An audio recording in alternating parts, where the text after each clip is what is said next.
Hey y'all, this is Culture Soup, where tech, culture, and business collide. It's a podcast that spoons up everything hot from social media. I'm your host, L. Michelle Smith, and each episode we bring you some of the most notable and not yet notable thought leaders in tech, business, and culture.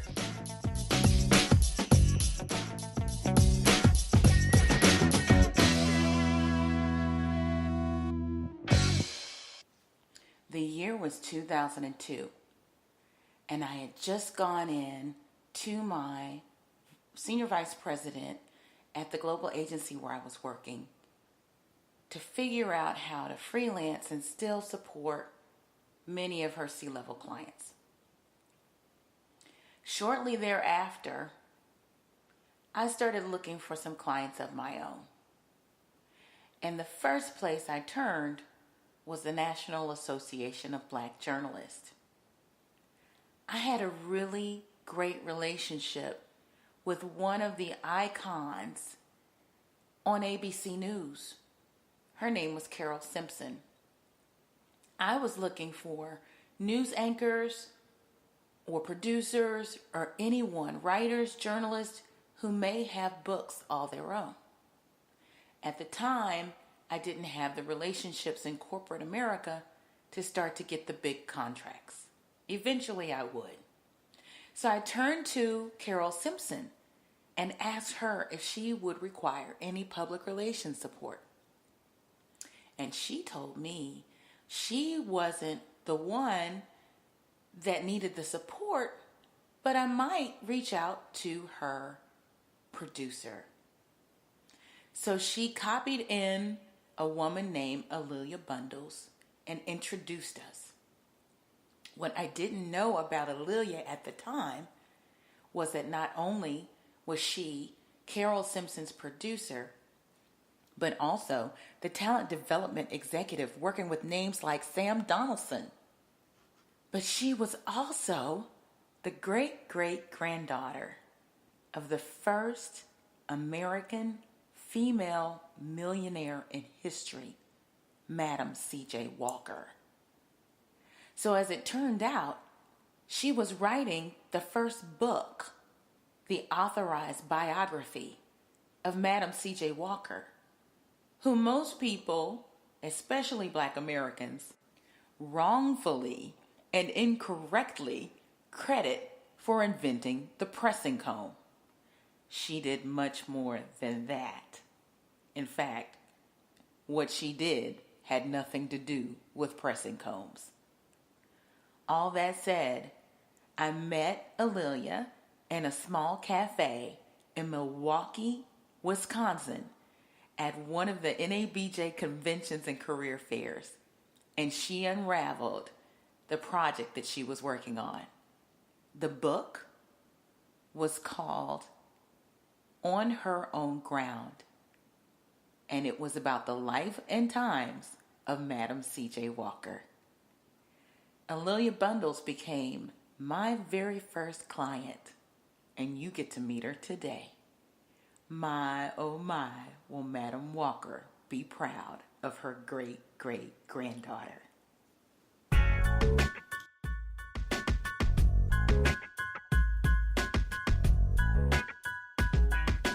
Hi, Michelle. It's great to be with you. It's great to be with you, too.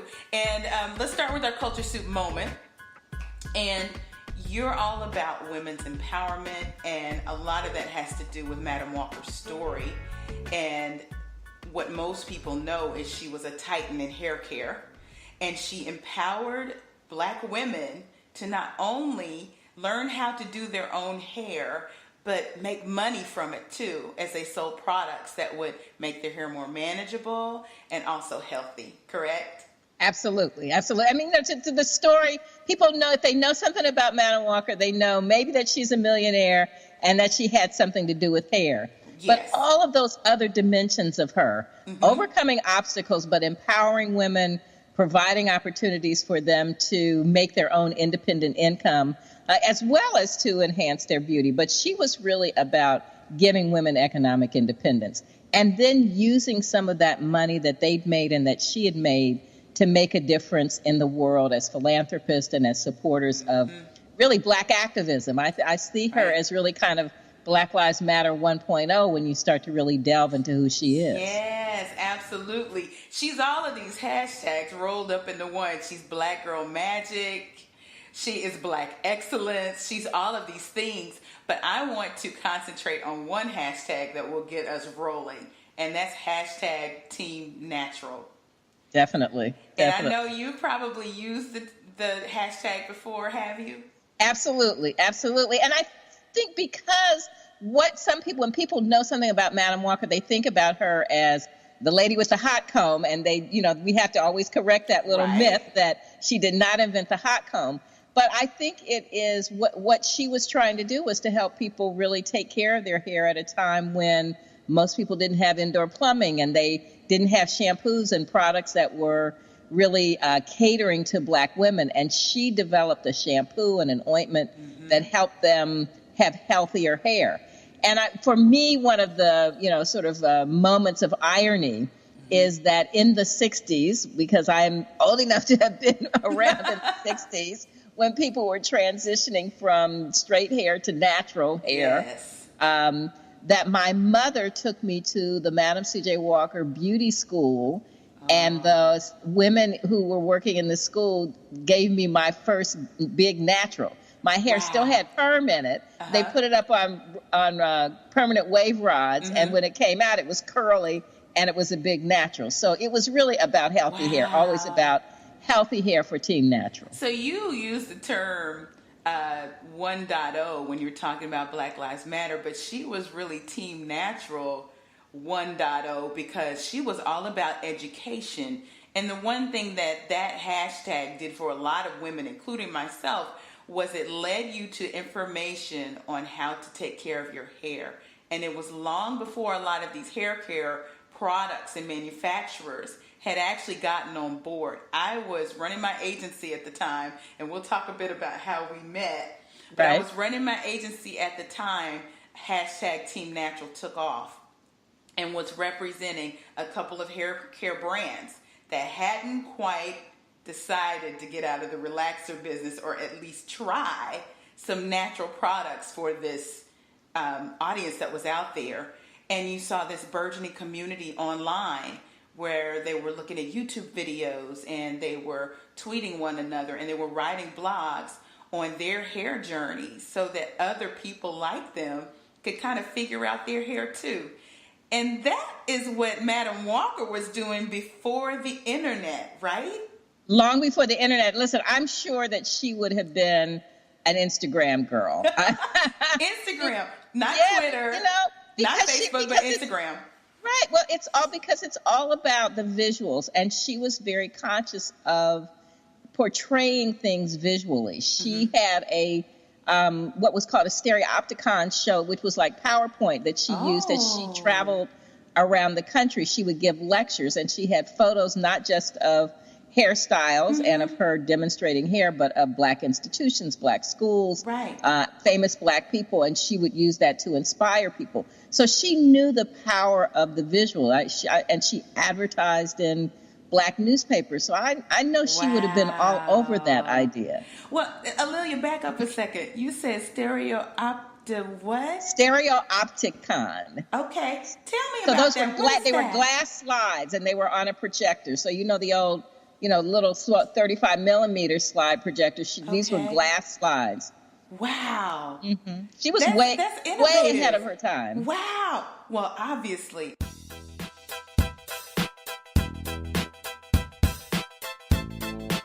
You were a very high-powered producer somewhere.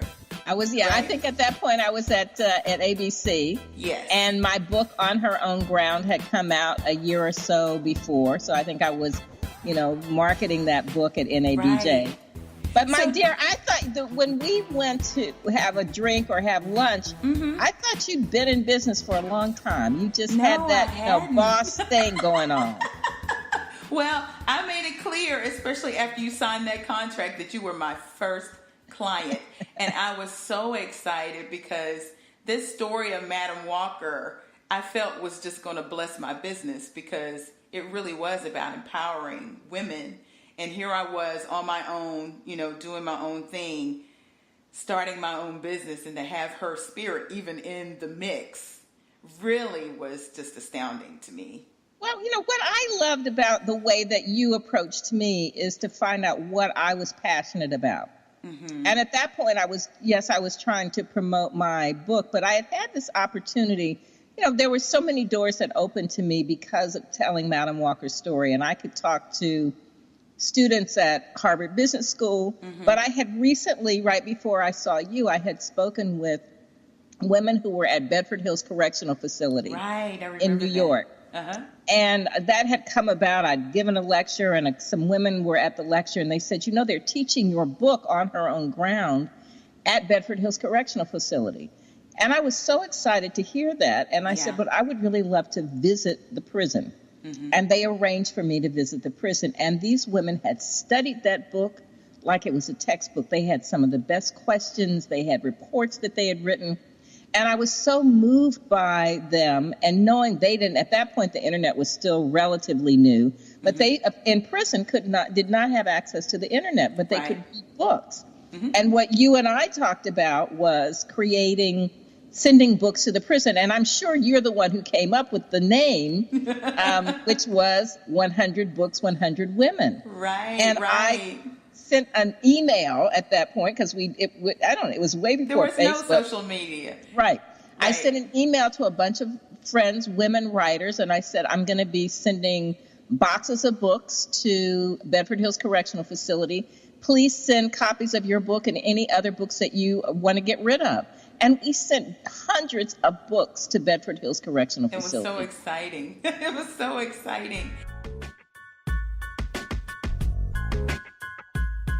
We became friends and became business partners almost, as you were my client and you had your book on her own ground, and you were the biographer. And so I needed to read that book, dispel any myths that I thought I knew about Mme Walker, and learn the story of women's empowerment.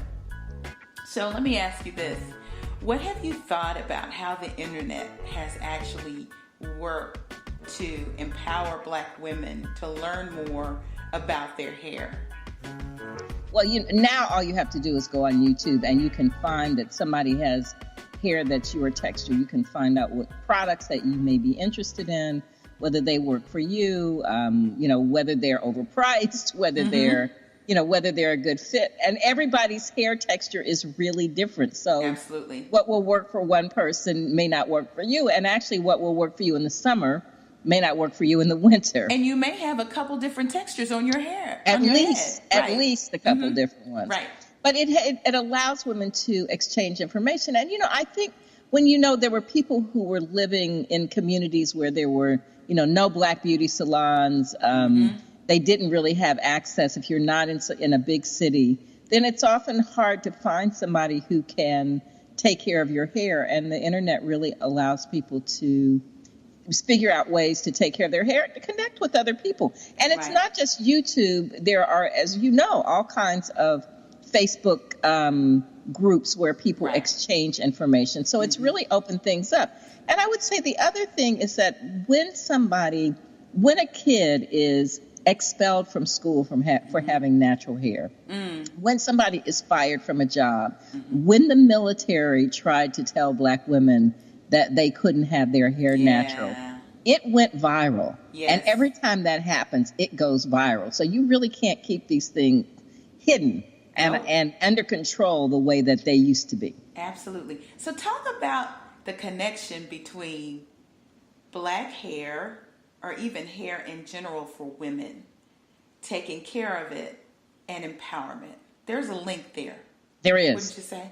There is. And I think that in many instances, many of us grow up with, not a lot of confidence about our hair. Mm-hmm. And you and I discovered that when we did Mocha Moms and reading to daughters. And that was sort of right in front of me, as I could see moms coming to the library with their daughters and, getting tips about hair, and realizing that one of the great revelations for me is that even if you figure out your own hair, because you may have 3 or 4 different things going on with your hair. You may not understand your daughter's hair because she has your genes as well as her father's gene. And you may have 3 or 4 daughters, and each of them may have different hair. So it is about learning the texture of your hair and becoming comfortable with it. And what your hair will do is not necessarily what your sister's hair will do or what your best friend's hair will do. And I'm still on that journey. At many years later, I have now, my hair is long. I wore my hair really short for maybe 20 or 25 years. And in the last 5 years or so, I decided to let it grow because I like the gray. Everybody, many people don't like the gray, but I like it. But I'm still right now kind of on a journey where I'm wearing it up because down, I can't quite figure out what it is, but I'm trying to let it be what it wants to be. And it's hard. I think people feel the pressure to look a certain way. They think that somebody, the guy in their life, the woman in their life wants them to look a certain way, but it's really about getting comfortable with yourself. It really is. And you know what? That curl pattern, we kind of see ourselves in these cycles where at first it was, okay, do you let your texture do what it does, but then at some point in there, I don't know if you noticed, there was this quest for the perfect curl pattern, and whether you were a 4C or a 1B, everybody was trying to make it look one way. And there was some dialogue online about wait, aren't we kind of falling into the same thing, even though it's not with relaxers? We're trying to make everyone's hair look the same. Exactly. And a lot of that happens. But there's something about women and their crown and glory, right? That gives us confidence. And if we're fine with the way we look, we can go about life and execute things with excellence, with our head up and all of that. And I think that's something that Mme Walker tapped into. Maybe she understood that if women didn't feel good about their appearance, they couldn't be their best selves. Right, and that you shouldn't have to spend all day doing your hair. That your hair should not be something that takes so much time that you become obsessed with it. That finding a way that is, something that is quick, especially if you're busy. And if you have kids or you have a job, you can't really spend a whole Saturday doing your hair. Like, what is a style that's going to function for you at whatever stage in life you're living at that point? But she also knew that healthy hair was the most important thing. I'm not so sure that she would. In fact, I know she would not be all that excited about all the weaves and all the wigs and all of that. But sometimes that's the easiest way for people to function. Right. So, she would understand that. But I think that she would really be emphasizing having healthy hair and figuring out how to do it. Though I will say, to your point about everybody wanting to have the same curl pattern, whose hair I love? Cornell Belcher, who's the brother who's like the political analyst. Yes. I love his hair. His hair is gorgeous. My hair won't do that. And I saw another friend and I said, "Oh, girl, I love your hair." And she said, "This is a wig." So, you just really... Yeah. The synthetic hair and even the hair from other places that people get has evolved so much that you could get clip-ins and all sorts of things to add to your hair that look natural, like a 3B or something, whatever the texture, and it looks so real. You don't know what's going on. And so then it becomes playful, and there's that part of like, what is healthy hair? And then there's a point where you just want to kind of let it go and have fun, and that's a good thing too.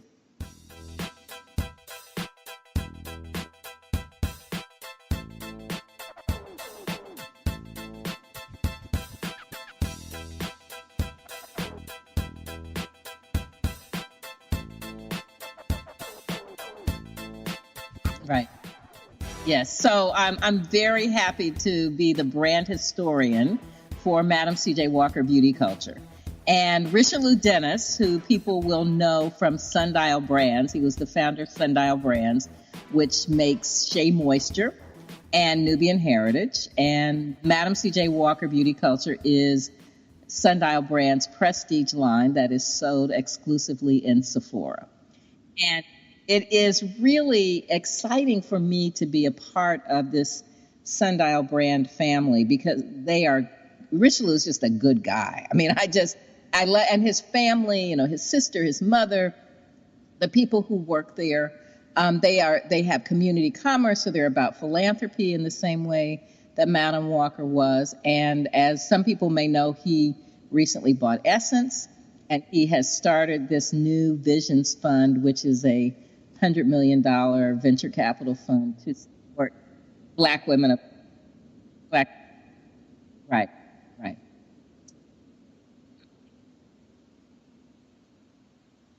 So I love that Madam C.J. Walker Beauty Culture is a part of that sort of trio, that pantheon, and that it's all new products. Like Madam Walker's original formulas were great 113 years ago when she started her company. So Madam Walker's original formulas were great for more than a century ago. Mm-hmm. They did what they were supposed to do then, but we've had a century's worth of research and development. So now these new products are really about hair texture and about enhancing your hair texture. So there's something for every texture, whether your hair is kinky, whether it is curly, whether it is straight. And as we've said, some people have all of those things going on. Right. So it's really addressing the fact that everybody's got the frizzy sometimes, and everybody needs moisture.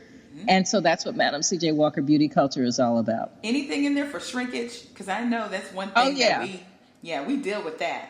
Definitely. The Jamaican black castor oil. Absolutely. Oh, wow. So people can go to mcjwbeautyculture.com. Perfect. So what's your favorite in the line? What's your favorite? So I love, there's things the oils I really like. There's a Jamaican black castor oil. There's a brassica seed oil. And, it's just a little bit, and I put it on my hair and it gives it some shine. There's a buttercream, Jamaican black castor oil buttercream that just kind of, refreshes my hair. Right. And then there's coconut spray. Ooh. And, and the shampoos are very nice too. But those, I think the post-wash product is the thing that we use. Absolutely. Styling products help us maintain.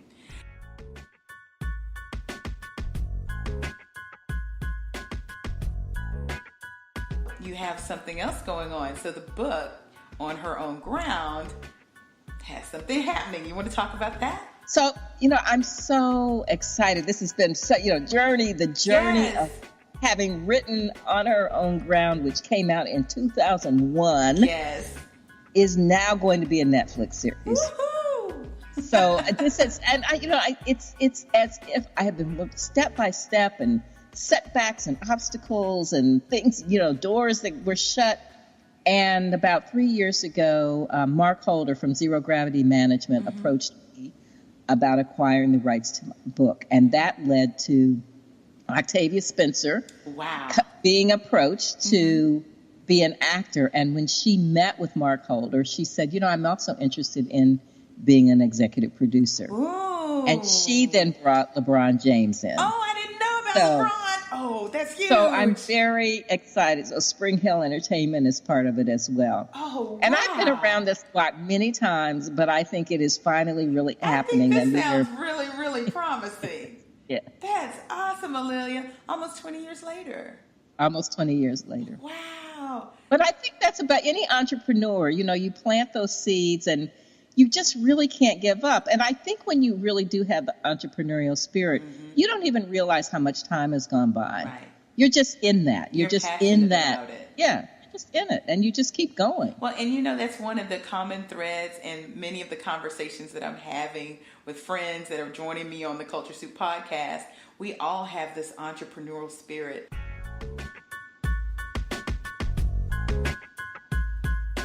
So, Alelia, tell the listeners where they can, A, find your book, because it's still out there in circulation. B, get your products. I think you gave us an address to go to, but give that to us again. And anything else you want us to look out for, because it sounds like you have a new book coming. So my website is aleliabundles.com, ALELIA bundles.com. And our Madam C.J. Walker Beauty Culture website is mcjwbeautyculture.com. I also have a Madam, MADAMCJWalker.com website. And I'm on Instagram, Alelia Bundles, at Alelia Bundles. I'm on Twitter, at Alelia Bundles. And I'm on Facebook, Alelia Bundles and Alelia Bundles author. And then I have 5 or 6 different Facebook things. Black hair historian. Yes. I have that. But those are the places where I post a lot. And, and I use the platforms in a different kind of way. I really like my personal Facebook page, and I do a lot of politics on that, but that page is pretty private because I don't necessarily want my political stuff way out there. I don't think anything is really private on the internet, but I like to have conversations with people. Twitter I use for news feeds. I don't really want to get into arguments with people and the crazy trolls who are on Twitter, but I value Twitter for the news that I get and what I can. It helps me see what's going on. Right. Absolutely. And I'm just learning Instagram. It's fun. It's more fun than I thought it was. Isn't it? And I was kind of afraid to do it because I thought, oh my God, all I need is one more time suck. Oh. But it's pretty manageable. It is. The pace is manageable. And I think you can guard access to. That's actually one of the reasons why I moved off of Facebook and went whole hog into Instagram. It's a slower pace. People don't get into these tit for tats, and it's a lot of foolishness on Facebook. Yeah. Well, I've eliminated those people. I just have to say, right. I don't go with the foolishness. I don't blame you. So, do you want to talk about the book you're working on? Sure.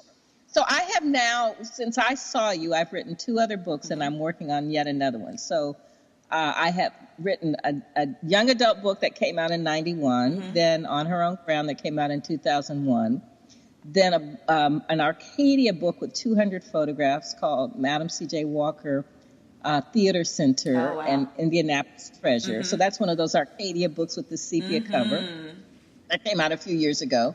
Then last year, I wrote a new children's book called All About Mme. C.J. Walker. And those are all, you can find all of those on aleliabundles.com, but also on Amazon. And the book that I'm working on now, which I've been working on for a really long time, but I'm almost finished, is a biography of Alelia Walker and the Harlem Renaissance. Yes! So I remember you it's first talking about that, and it sounded so fascinating. This is your grandmother, right? My great-grandmother. Great-grandmother. Okay. Right. So Mme. Walker's daughter. Mme. Walker's daughter. Okay. And it's called The Joy Goddess of Harlem because Langston Hughes called her the Joy Goddess of Harlem's 1920s. Oh, wow. Book the Big C because she gave great parties and, she was really flamboyant and interesting. She traveled internationally. She was a big patron of the arts. And I learned a lot in doing the research about her. I really had not given her the credit for being the patron that she was and how she brought together the actors and musicians and writers and artists. And her homes were the place to be. Yeah, you said she'd have these parlors. Right. Where the great writers, the great artists would show up and just do what they did, right? Right. There was always live music. Wow. She really enjoyed having, and she knew everybody. I have books that were autographed by Langston Hughes and Count Cullen, Jean Toomer, things that were in her library. And we've been, that's part of my Mme. C.J. Walker archives, family archives. And those things, that's sort of one of my other hats that I wear. And as soon as I finish this book, I'm going to donate a lot of things to the Schlesinger Library on the History of Women in America at Harvard.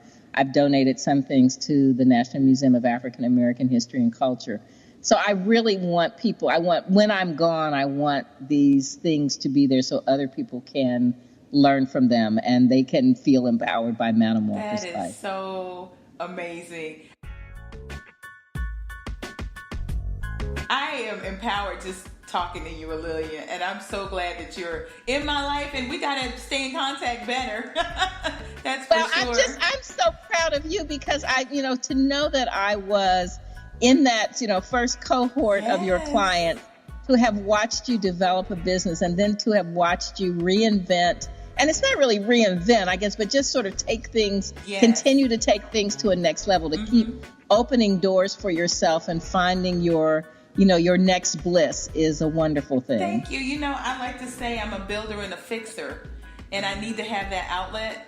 So as I'm doing the podcast and I'm writing and contributing to national publications, there's some other things that I'm building, and this really is the framework for it. So it really does scratch an itch that I have when it comes to entrepreneurship, even though I work for a Fortune 9.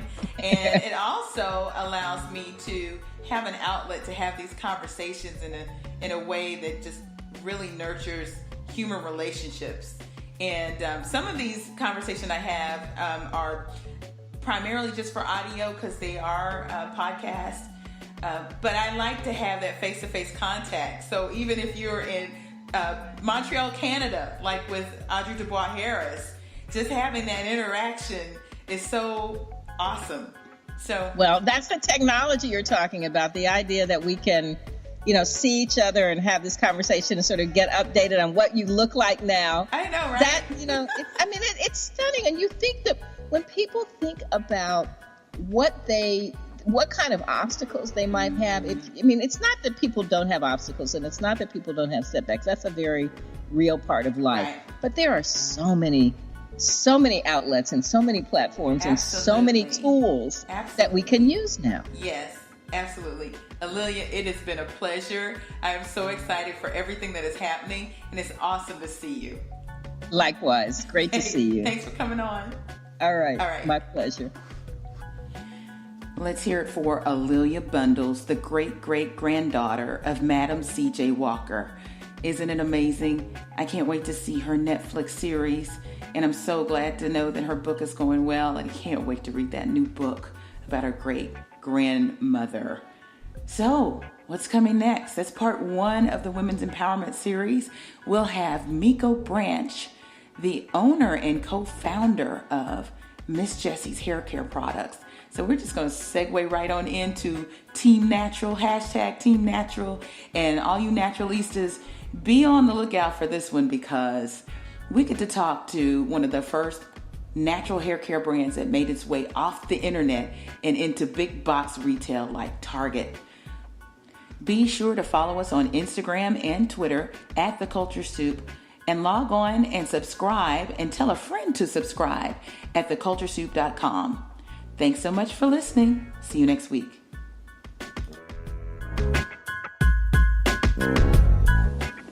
The Culture Soup Podcast is a production of No Silos Communication.